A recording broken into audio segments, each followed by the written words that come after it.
Cameron Payne reporting in. I'm here today with the 1936 presidential candidates Franklin D. Roosevelt and Alfred Landon, who agreed to share their plans of action regarding the current economic crisis that threatens our fine country. We begin with a discussion between the two on the methods currently being implemented to get our economy back on track. The candidates will also comment on and interpret a recently released economic report that outlines the successes and failures of the New Deal.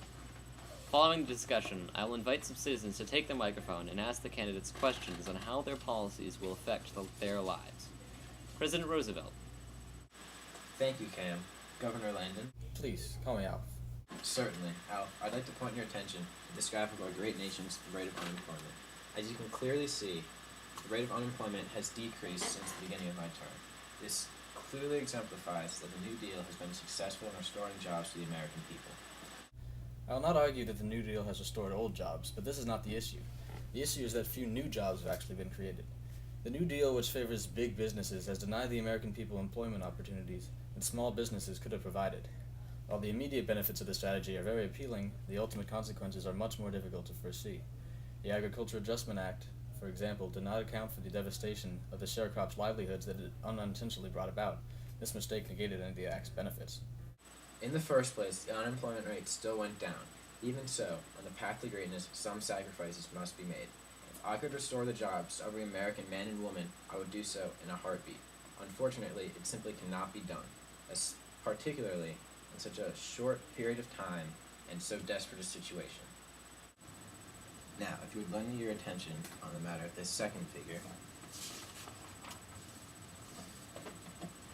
the report's findings on our nation's GDP are very refreshing. This number describes the amount of productive commerce within America, and we are observing a healthy recovery. A larger GDP is indicative of a stronger economy, which is what we have been striving for. This graph is not impressive when viewed in conjunction with our federal deficit graph. In fact, it is alarming. Our deficit is growing faster than our GDP. The current administration is wasteful and inefficient at solving problems by creating new, even worse ones. And while I'm on the subject... Pardon me, but before you continue, I'd like to clarify that heavy federal expenditures are an investment in America's future. Any price we pay today will be recompensed tenfold in tomorrow's economy. But with the current administration, tomorrow's economy will be one of deepening debts and a darkening future. As I was about to explain, crushing debts and taxes are usually incurred, as they are being incurred today, under the guise of helping people, the same people they must finally pay. They invariably retard prosperity, and they sometimes lead to situations in which the rights of the people are destroyed. This is an ineffective redistribution of wealth given the misleading name Works in Progress Administration. The WPA is key for stimulating the economy, not only with the creation of jobs and other tangible benefits that it provides, but also with the mindset work promotes confidence. The rising public deficits shown on the last graph in this report are not to be read with pessimism. This only shows the growing confidence of the populace in our nation's credit system and their willingness to take loans and spend money. I cannot stress enough the harmful nature of debt and the problems that arise from sinking too deep, as well as that same nature of the measures taken to promote such confidence. The President spoke truly when he boasted, "We have built up new instruments of public power." He spoke truly when he said these instruments could provide shackles for the liberties of the people and enslavement for the public. These powers are granted with the understanding that they were only temporary. But after the powers had been obtained, and after the emergency was clearly over, we were told that another emergency would be created if the powers given up. In other words, the concentration of power in the hands of the President was not a question of temporary emergency. It was a question of permanent national policy. In my opinion, the emergency of 1933 was a mere excuse. National economic planning, the term used by this administration to describe its policy, violates the basic ideals of the American system. The price of economic planning is the loss of economic freedom, and economic freedom and personal liberty go hand in hand. Well, I think that wraps it up for the discussion. Let's move on to questions from the audience. Yes, you there. Before you ask your question, can you tell us a little bit about yourself? Hello, I work in a factory in Ohio that produces various textiles. Recently, my wages were cut drastically. What would your administration do to help out factory workers such as myself? I can very much feel for your situation, as wherever I have gone in America, I have found Americans with similar stories such as yourself. I have tried in the past to get the NIRA off the ground, which would create a universal standard of wages. It would have gathered factory workers together and made them negotiate on an appropriate wage for workers, and then have that approved by an appointee who was the head of the NIRA. However, Congress deemed it unconstitutional for Americans to have a proper quality of life, something that's guaranteed to them in the Constitution.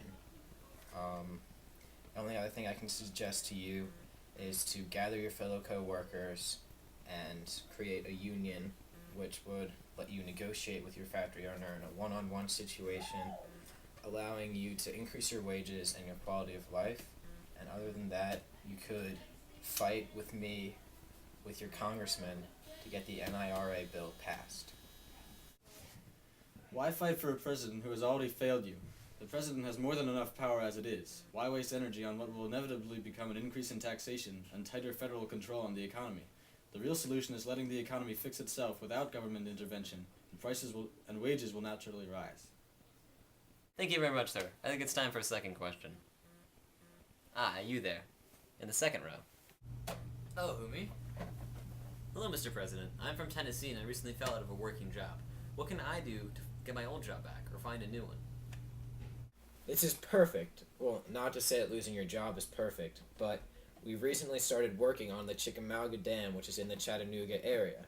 It will provide electricity for the Tennessee Valley area. It will also provide valuable jobs, one such as exampled right now. First, you're going to have to think about how long the proposal that Mr. Roosevelt is offering will last, and how it will help you and your kids especially in your future.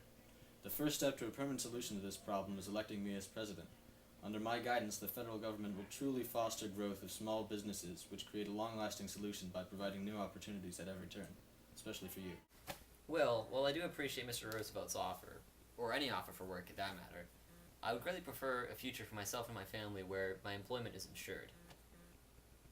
I think that Landon sympathizes with my position, and I really feel that his idea of little government interference resonates with me. President Roosevelt's agenda seems more concerned with gaining power rather than solving the problem. Plus, his administration has not had a positive impact on my life. Things have only gotten worse for me and my family. Well, you heard it straight from the source, folks. That about ends the 1936 presidential election debate. I'm campaigned, and don't forget to vote.